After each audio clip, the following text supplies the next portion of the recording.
for those who don't understand that when I tell you I love you, it doesn't mean I want to have sex with you. It is because my heart is expansive and fuck, I love you as a human being. Look at you. You're radiant and you're kind and you make me feel good. And then people will say, why do you spend so much time with him or with her? Is it because they make me feel good? My heart says yes. My body says yes. My nervous system says thank you. Hello, amazing Sweet Vera community. This is your host, Amber, back with another episode of the Heart Leader podcast. And today I am joined by Pauline Nguyen. She is here all the way from Australia. We have had the honor of having her on our podcast once before, and now she is here live and in person. So we're not going to spend a ton of time talking about all the phenomenal accolades this lady has, because you can read all about her on her website and in her bio that we'll make sure that we have here. We have only a short time with her on our podcast, so we want to talk to her so that you can hear from her. So, Pauline, we're going to have an anti-ordinary chat. Awesome. Which is... The ordinary chats are so boring. Yeah. Thank you for having me. It's my joy to be here. It's every time we get time together, it is out of this universe. Like, I can't even stay grounded. It's beyond anything that I get to experience on a regular basis. So the fact that we get to share that with our community is a gift and a blessing. So I'm grateful. As am I. Thank you, Amber. We are talking about giving and receiving through the month of December. And we started talking about that a little bit in our time together yesterday. Yeah. And what that means. And we don't have to focus our whole time on that because there's so many different topics. This is giving and receiving. Yeah. This is giving and receiving. This is giving and receiving. Yeah. And we hear so often all of these different, if you want to call them sayings in our cultures about how it's better to give than to receive.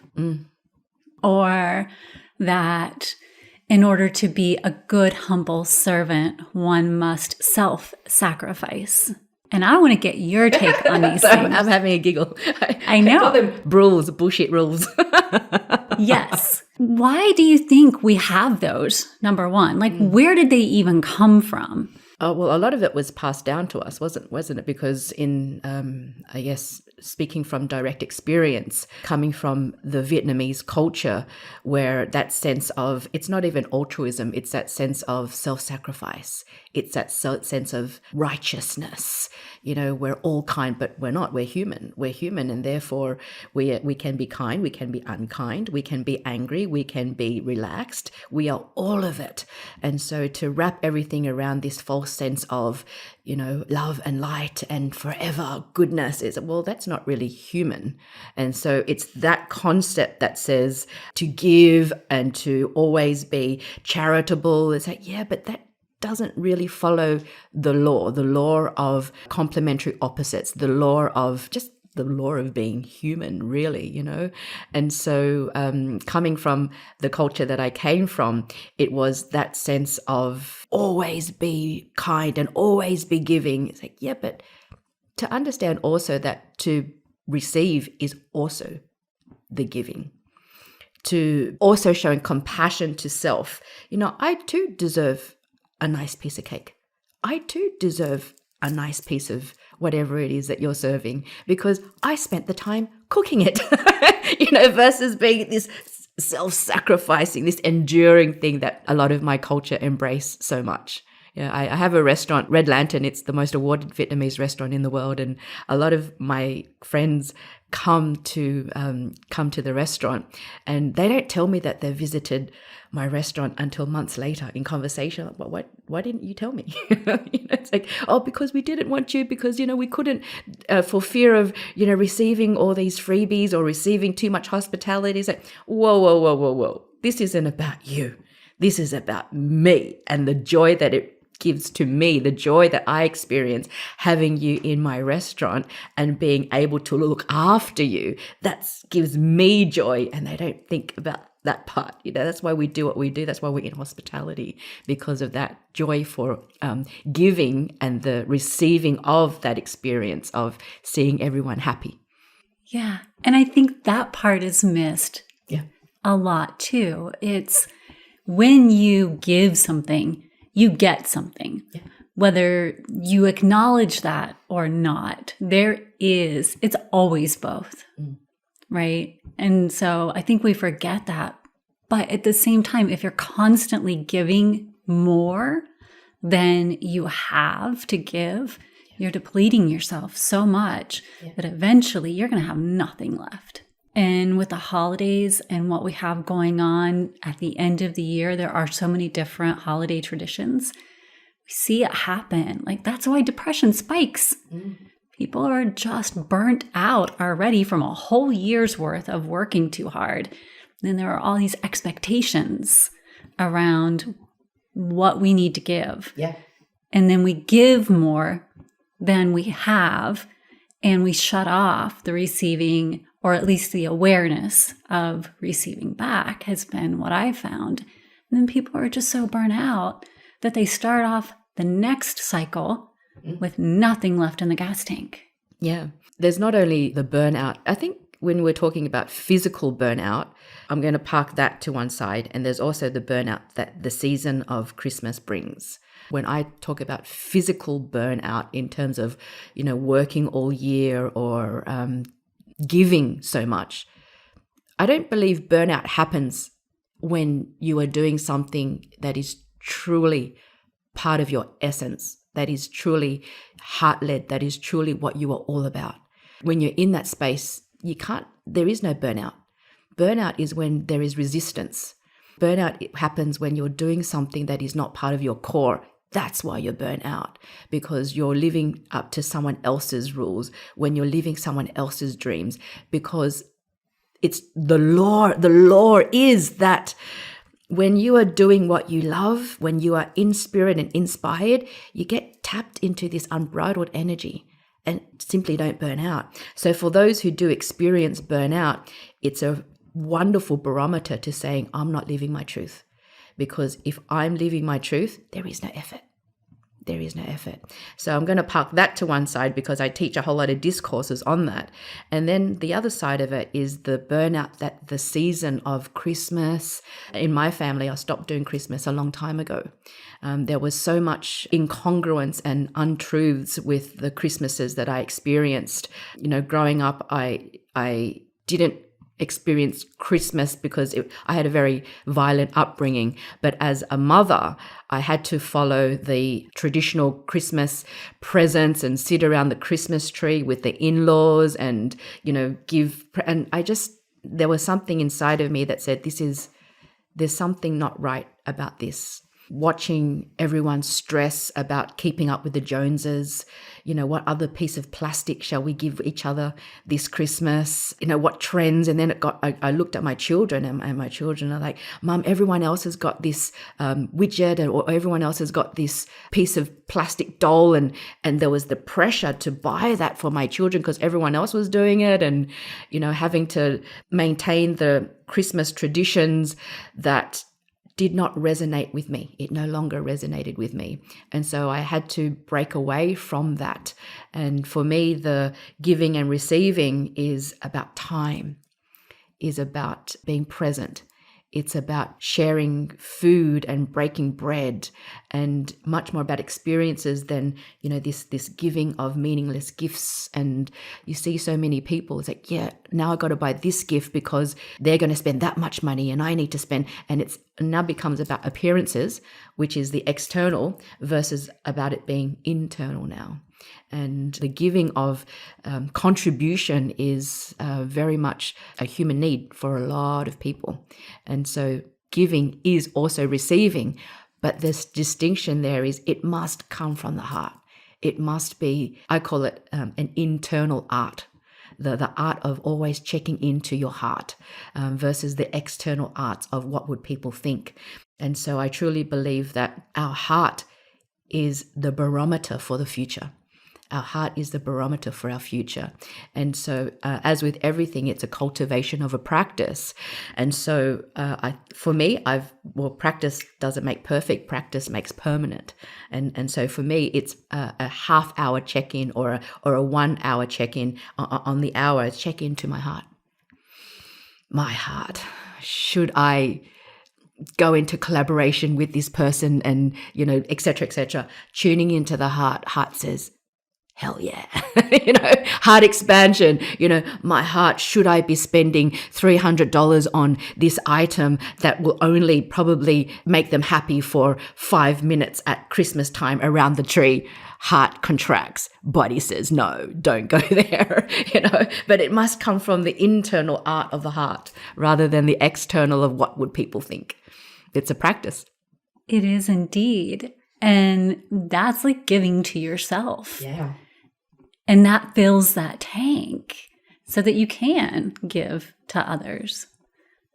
And it matters so much. Yeah. And I feel like if we did that every day instead of just at the end of the year, then suddenly every day is whatever holiday we celebrate, instead of it being just once on a specific date. Yeah. That's a really good point, because gift giving is not one of my values, but the giving of time, the giving of shared experiences, that's big for me. And to have you say that has just made me shift gears a little bit more, in that it's inspired me to make more of an effort in that respect, because why shouldn't we amplify that? Yes. And we do that so much. Like Austin and I were talking even on the way to receive you this morning. It's people are sending out holiday cards earlier and earlier. Like if they celebrate Christmas, we're getting them before Thanksgiving has even arrived. Yes. And he's like, why is that happening? Why are people putting up holiday lights before, like as soon as our Halloween is over, then Christmas lights go up? And he's wondering, why? Why is that happening? I don't understand that. And I'm like, well, I actually can connect with why that's happening.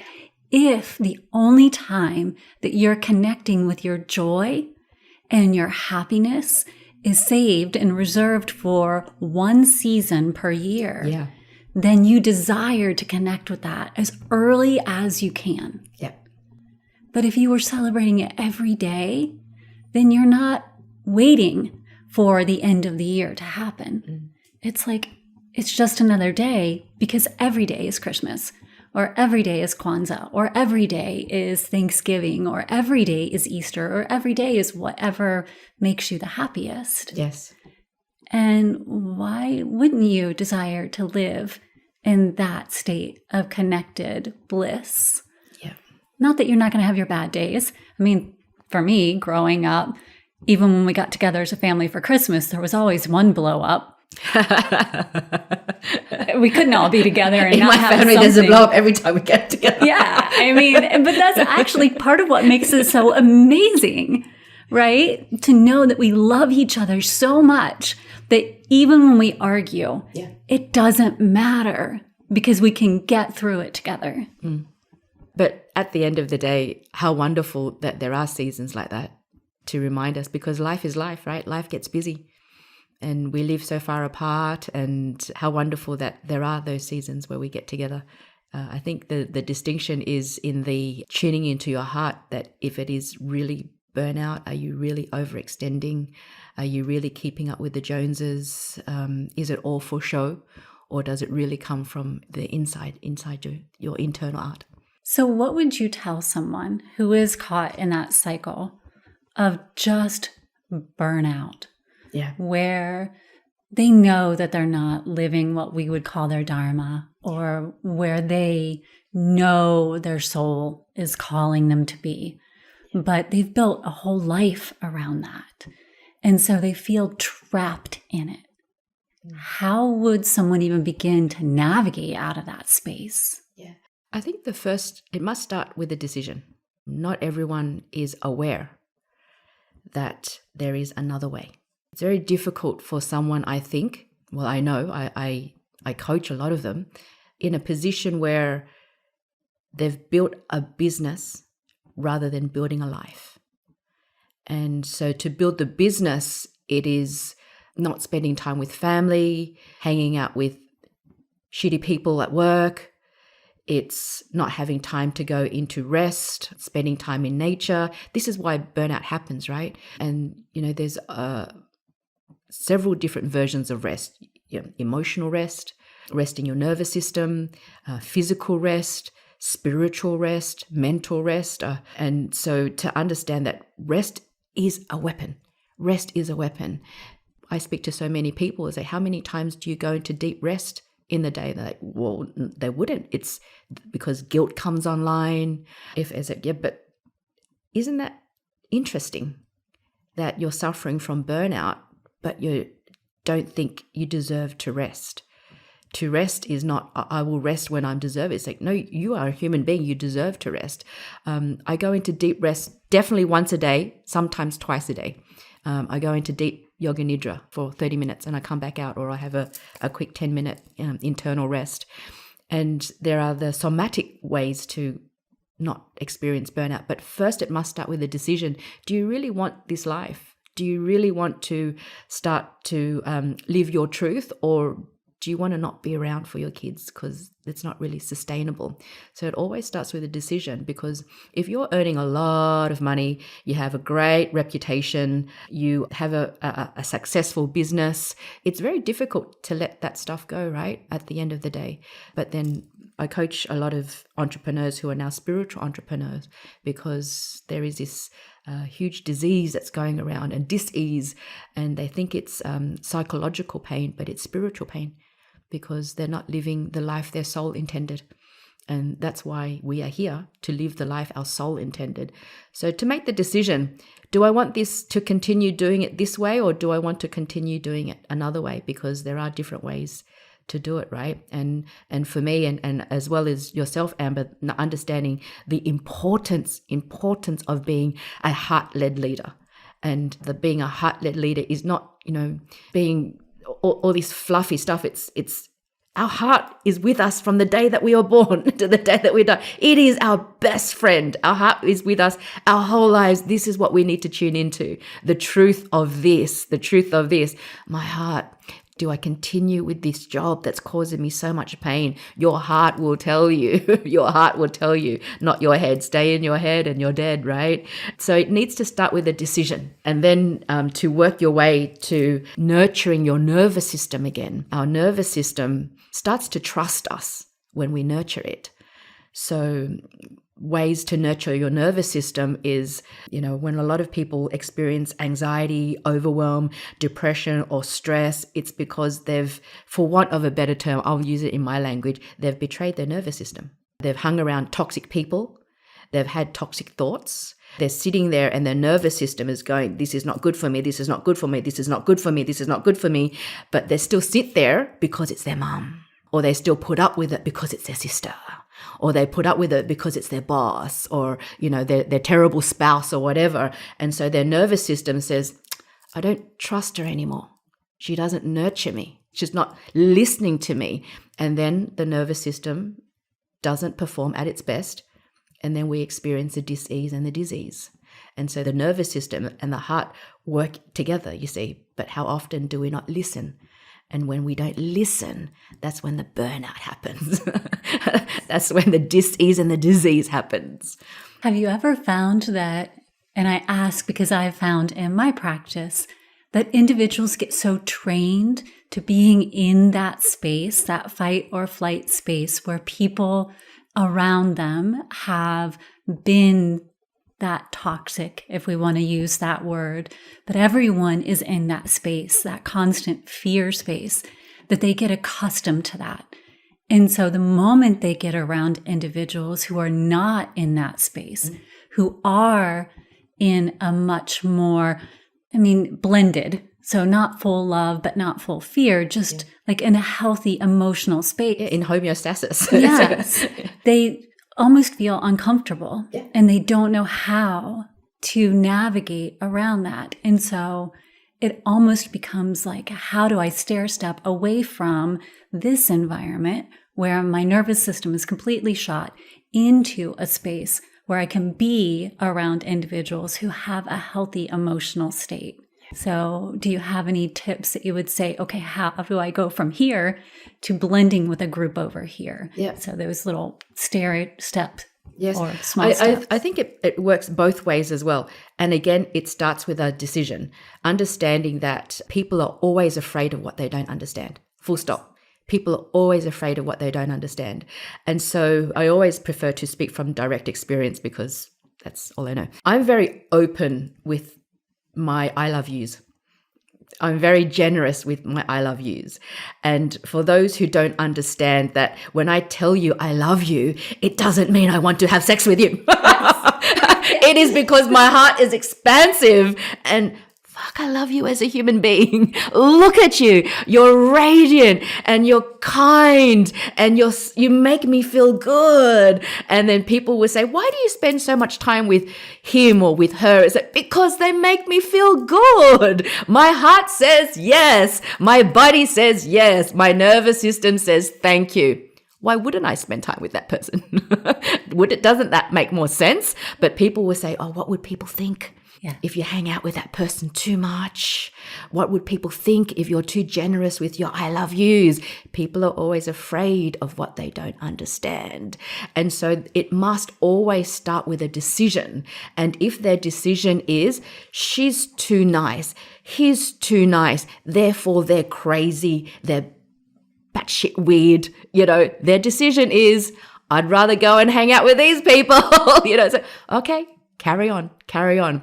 And on the other side, I also believe that when we want to influence someone, we also have to understand what influences them. And so if it's not a if it's not a match, just everything is vibration and frequency, right? So if it's not a vibratory match, understanding that if we are vibrating too high, the ones who are not vibrating at the level of acceptance and reason and gratitude and love, they're going to find it abrasive. It's like tuning into a radio station that your nervous system says, I don't want to listen to this music. I'd prefer to listen to, death metal.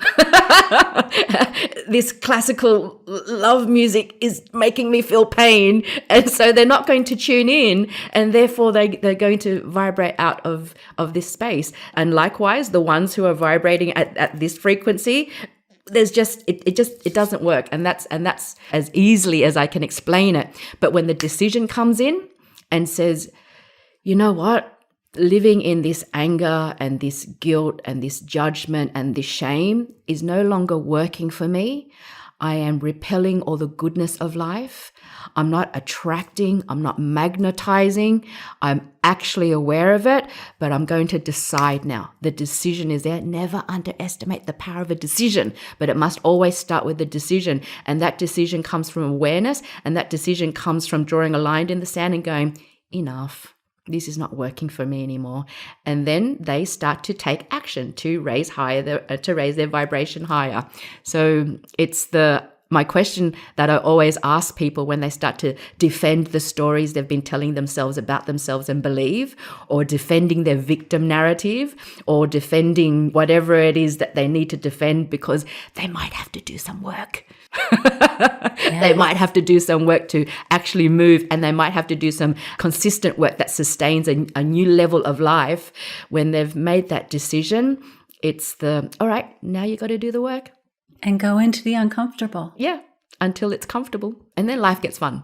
But we can't try to fix anyone who's not ready, right? And so it's choice by choice by choice by choice by choice until you're there. Yeah. One question I always ask for those who do always like to defend their story because, their lens of the world is the right lens. No, your lens of the world is your lens of the world. How's it working for you? And that question always goes, oh, how's it working for you? Is it actually it's not. Okay. Want to do anything about that? And that's truth. We all have the ability to change our lens whenever we choose. Yes, that's the thing though. A lot of people don't realize that it is but a lens. Mm-hmm. But a lens. A lens of what? A lens, if you take those glasses off, try on a new pair of glasses. That's purely your lens. No, it's not. It's my reality. Exactly. It's your reality. Yes. It's not reality. It's certainly not my reality. But try these lenses on. How does that feel? And what about these lenses? How does that feel? And so the practice, the training, the work is try different lens on. See how it feels. And if once you get comfortable with that lens, put on another lens. See how that feels. Yeah, it's much like going to the eye doctor and they're like flipping the little thing and it's like, which one looks better? This one or this one? Yes. This one or this one? You can do the same thing.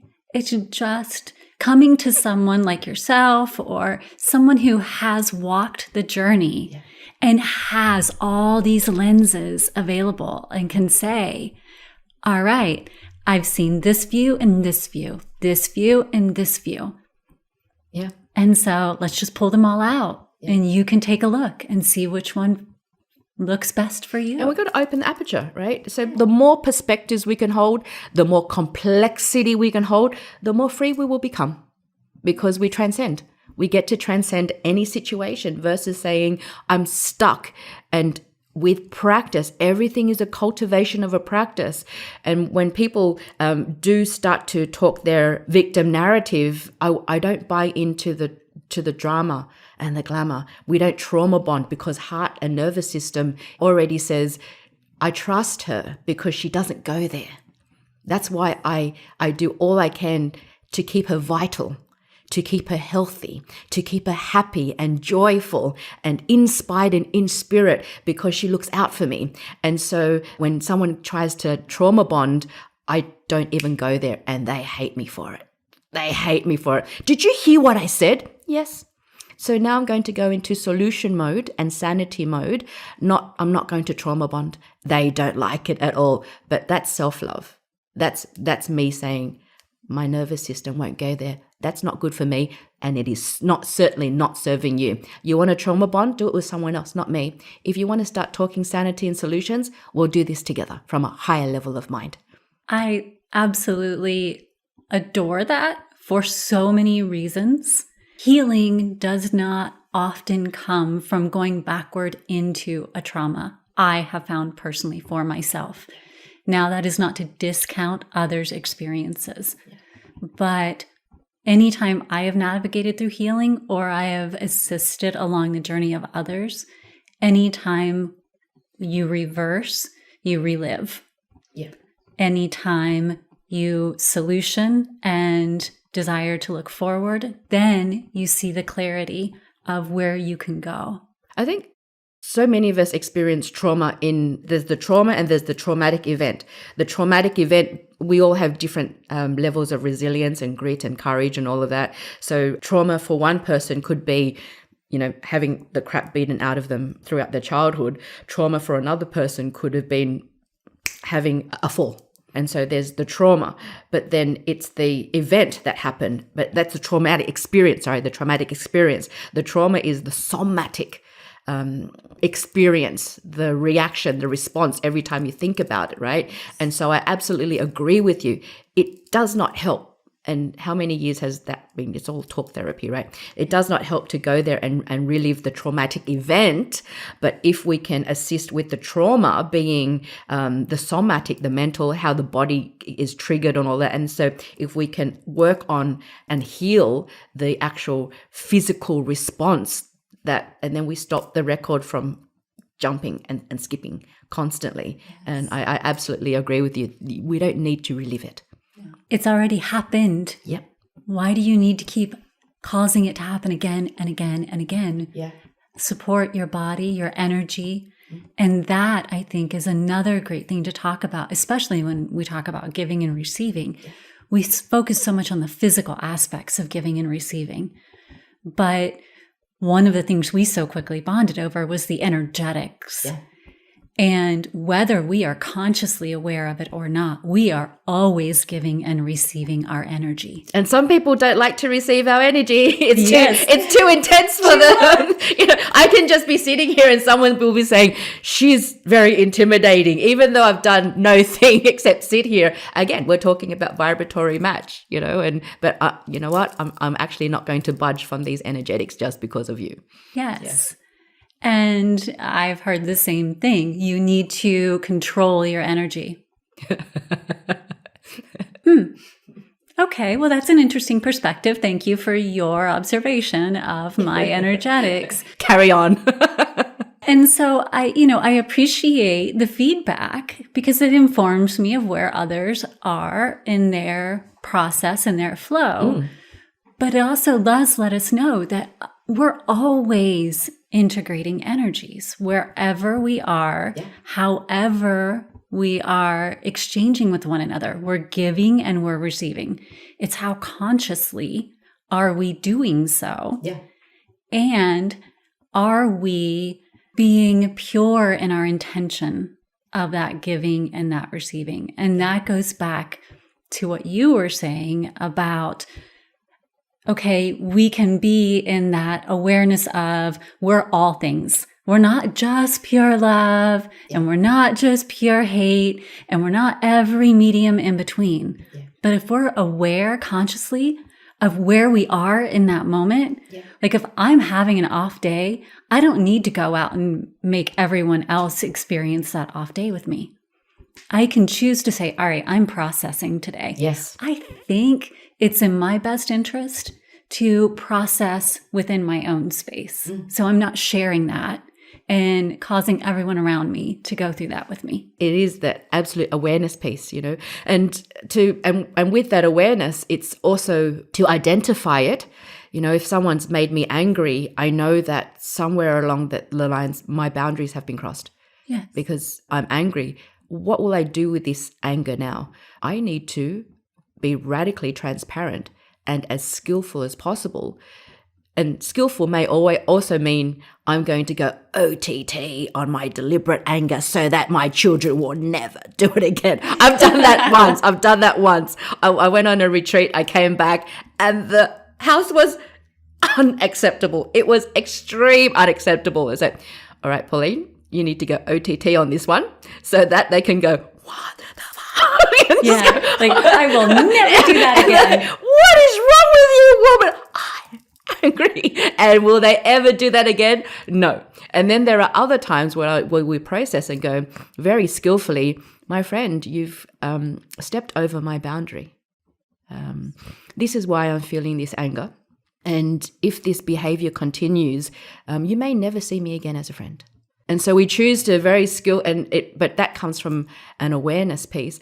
Or it could be, I'm continually triggered with this. They've overstepped or they've injured a part of me and it goes against a particular value. And if that value is continually triggered, I need to look at the value. I need to look at the value now and say, does this value still serve me? If it's a continual process, right? And so it's that constant awareness. And that is the not only giving and receiving to one another, but giving and receiving of self. And going, do I want to continually put my nervous system through this? Maybe it's the value that I need to look at, whether that value serves me or not anymore. 100%. Because emotions are energy. Yeah. They inform us. Energy, emotion. Yeah. And what we choose to do with that is 100% choice. Again, always comes back to decision based on choice. And if we just give up to the emotion and allow it to be an instinctual reaction, then we go back to our primal nature. Yeah. We don't have to be primal. There are times to be primal. Yeah. And they're lovely. Yeah.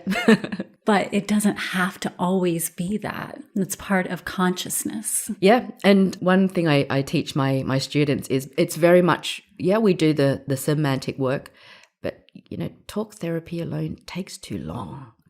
It doesn't always work. Always have to combine it with a somatic. Where is it in your body? How long have you been holding it there for? Where are you feeling it? Are you ready to let it go? To identify it. And then, of course, the soulmatic, the spiritual work that we do, the shamanic work that we do, the quantum work that we do to heal it so much faster than allopathic medicine can. And so with the somatic work as well, it's breath, it's qigong, it's meditation, it's grounding, it's nature work, but then also asking ourselves, am I allowing my emotions to affect my behavior? Because that's living a very 3D experience. That's where the pain is. Or am I going to be a master and have my behavior affect my emotions? And that's where be aware of it. All right, I no longer want my emotions to fuel my behaviors. My behaviors will now fuel my emotions. And that's when the choice, the decision, sovereignty comes online. And I love that you just brought up how you blend shamanism, qigong, quantum. Yeah. Like, you don't have one lane. No, I don't. Yeah, I have my own lane, but it's not. It's multiple lanes in one lane. Yeah. Can you kind of discuss why that is? Because there's no right way. You can have one lane that really resonates with you. Yeah. But you have gone like, nope, there's like 100 lanes, and there might be 200 come next year, and there might be 500 come a year and a half from now. Yeah. But you have taken this wide range and weaved them together in such a strong way. Can you talk about that a little bit? I can, because a friend of mine assisted me to articulate so much of it a few years ago. So I'm a polymath and I am a panpsychic. And a lot of my male coaches in the past have said, do the one thing, Pauline. There's a book, right? Do the one thing. It's like, yes, but I'm not wired for one thing because I get bored. But I also don't dabble. I master one thing and then I master another thing. And after I've mastered that thing, I master another thing. And so mastery is important for me. Why? It's a standard I set for myself a while ago. And so I believe that every next level of your life is going to demand a next level version of you. And so once I have mastered one version, the question for me is, what's the next version of you going to be, Pauline? Because the next version of you is going to also require a different skill set. It's going to require a different learning experience. And so isn't that why we're here? Isn't that why we're here on this earth? To learn new things, but I also believe that we are what we teach. And so everything that I learn, I teach it. And the more I teach it, the more I embody it. And that's how it works for me. Whatever I learn, I teach. And then once I've taught it and they'll know it, it's just another part of me that needs to stay ahead of the game. And so I learn something else and then I teach that. And so my friend David Chiem, he is the CEO of I'll call it childcare or child education franchise center called Mind Champs. And he lives in Singapore. We grew up together. And I used to beat him up in martial arts. And he is a beautiful, beautiful man. He's one of the most successful entrepreneurs living in Singapore at the moment. And I joke all the time, David, when are you going to stop winning Entrepreneur of the Year award? Can you give it to someone else already? He just comes from a really altruistic, beautiful heart. And so Mind Champs, and I'm giving him a big plug, Mind Champs, you know how in adult life, let's say the last 30, 40 years, the whole personal development movement has us started at a later age. When we understand there's a better way of being and, you've got the Tony Robbins and you've got all these people coming in. And so that evolution, David says, well, why do we have to wait until we've suffered all this suffering to finally get to a stage later on in life to say, I need to start to learn how to develop myself as a human being. So Mind Champs takes all of that and starts teaching it in childcare. And so developing these, I'll call them superhuman by the time they grow up. And so that they don't have to go through the suffering. They don't have to go through, this process of awakening and having this process happen earlier on. And so he writes a book called the three mind revolution, or the third mind revolution. And he flew to Australia to launch my book, The Way of the Spiritual Entrepreneur. And we were talking about it, and he read my book and he said, Pauline, you have the champion mind. And I'm like, thanks. And he goes, no, it's called the champion mind. And so the third mind revolution, he's co-written it with neuroscientist Professor Snyder. And he writes that there are three minds: the creative mind, the artist mind, the academic mind, as well as the champion mind. And he said, you have the champion mind. It's actually a thing. And so okay, now I'm really interested. I thought it was just a flyaway comment, And he said, the champion mind is you do not compete with anyone else. The champion mind does not care what the competition is doing. The competition is you. The champion mind always says, how can I do better than I did last month? How can I do better than I did last year? The champion mind says, why am I going to be worried about what the others are doing? And I do this in business as well. I don't see the restaurants in the top restaurants in Sydney as Red Lantern's competitors, because we just don't bother ourselves with, we are our greatest competitors. We must make our own rules. We must run our own race, right? And so the champion mind also says, I have a physical, visceral aversion to mainstream. There is a physical aversion to mainstream. I have almost a repulsion to mainstream views, to that sense of fitting in. We do not want to fit in. Do not put me in a box. I cannot be boxed. And the list goes on.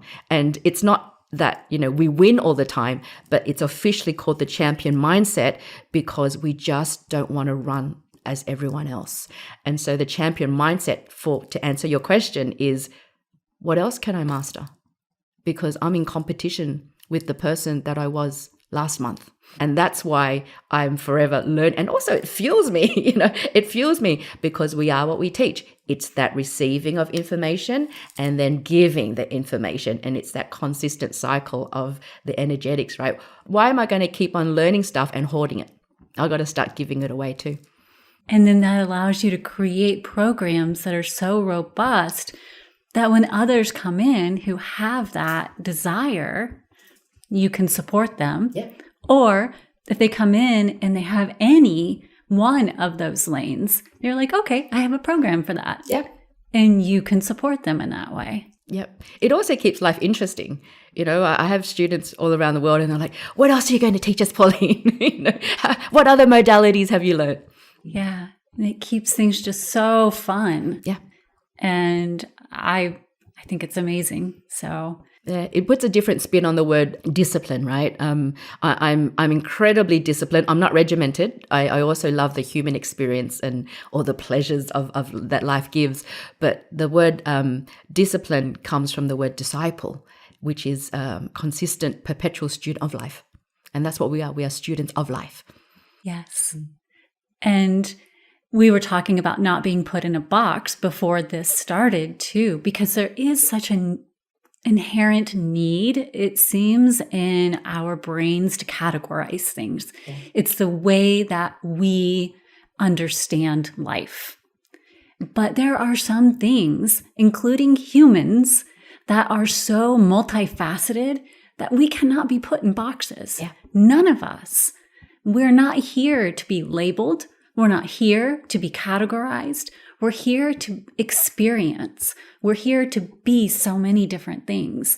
And the moment we start putting things like people or love or any of that in these boxes, then we're doing a disservice because we're actually limiting ourselves and our ability to experience the person or the energy like love fully and completely. Mm. So if I were to label you and say, oh, you're just a spiritual coach, then I have limited my complete ability to experience all that you are, because you are not, like one of the little things that you offer is spiritual coaching. But you also have created this amazing chai that I get the honor of experiencing on a regular basis now. Anti-ordinary chai for anti-ordinary people, Tiger Purr. Yes.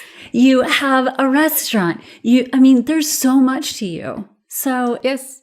I just came back from Chicago, gave a big keynote as an international speaker to 200 of the top speaker bureau owners and agents around the world. It was an amazing experience. It was a lot of fun.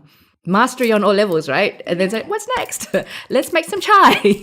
If we walk away from this podcast with anything, it's the best way to give and receive is to stop putting ourselves in these boxes. Yeah. Break that down and start being open to saying, we're people and we are so multifaceted that we're never going to fit into one lane, one box, one anything.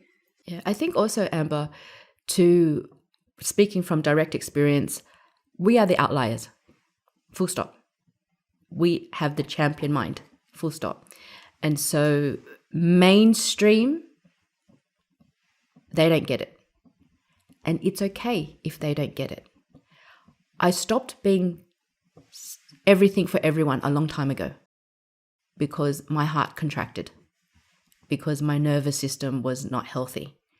I stopped being something or everything for everyone a long time ago because most people don't get it.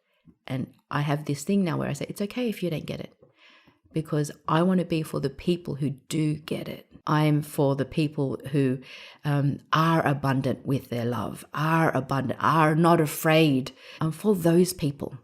And so that alone gave me a whole lot of freedom to run my own race, to play my own game. And there are not as many of us because this is the collective consciousness is heading there, right? But it hasn't been there for a very long time. And it's fun. What do leaders do? They go first. We are meant to cause ripples. We are meant to lead.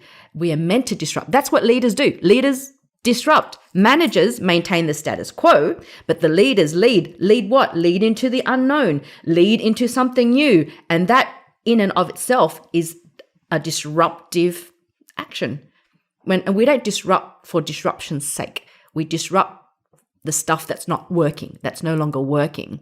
And so that's what we're meant to do in this world, in this lifetime, to cause ripples, to have people question, to make people level up their mind, their heart, their spirits, their physical bodies. But that's why there are so few people who are leaders, because leaders go into the unknown. And most people are afraid of the unknown. But at the end of the day, the quality of our life and the quality of our character is directly proportional to how much uncertainty we can handle, right? And people are always afraid of what they don't understand. And that's okay. That's okay. But once they make the decision of saying, okay, I get it. What is certain in this life? Absolutely nothing except death, right? Or maybe taxes. And so it's the decision that, you know what, I think I'm going to want to live a very different life. This one's not working for me anymore.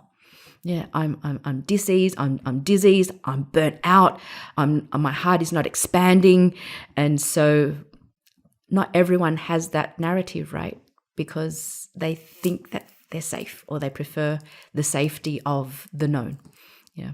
So we're not everything for anyone, for everything for everyone. We're only for the ones who understand it, and that's okay. Yes. And we are unfortunately running out of time, but we are going to be doing so many different things together as we head forward into the future. And that excites me so much. Yes, there's work to be done. There's people to lead who are waiting for us to lead. Yes. So our groups can just wait, and we will be announcing so many different things as they go into the future. But would you like to talk about one of the things that we have going on and like the remaining 3 minutes that we have? Yes, of course. Our beautiful tiger pearl chai. What are you going to do next, Pauline? I'm going to make my own chai because no one can make it as good as I can. And again, it's 2 years in the making. It's been made by the master chef at Red Lantern. It's this exquisite premium chai, which I have shamanically activated from start to finish. And you can really feel it from sip to soul. How often do we question the spiritual purity of the food that we eat, what we drink, what we put into our bodies? Everything has a spiritual essence. Just because you can't see it, it doesn't mean it's not there, but absolutely, you can feel it. You can feel it. And so to have that spiritual blessing, that amplification, that acceleration of all the spiritual qualities of the ingredients of this beautiful chai is very, very special. And I'm so grateful that you and Austin are going to look after the energetics of it in the USA. That was something that came to me in a download that I had, and it's been so synergistic and so rewarding, and I feel very, very blessed and very grateful.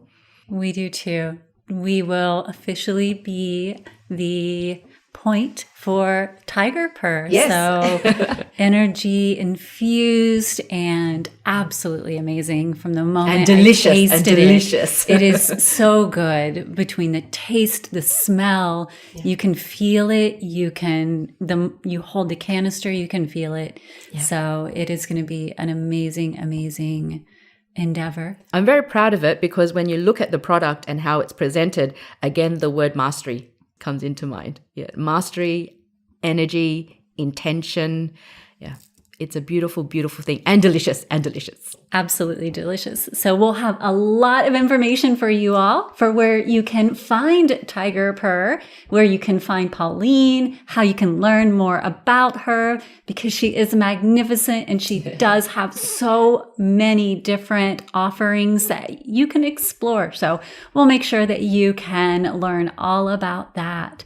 This month, we do still have our free download, so make certain you check that out with the link below. It is our Giving and Receiving Journal. And until next time, I am your host, Amber, and I look forward to seeing you in our Sweet Vera community.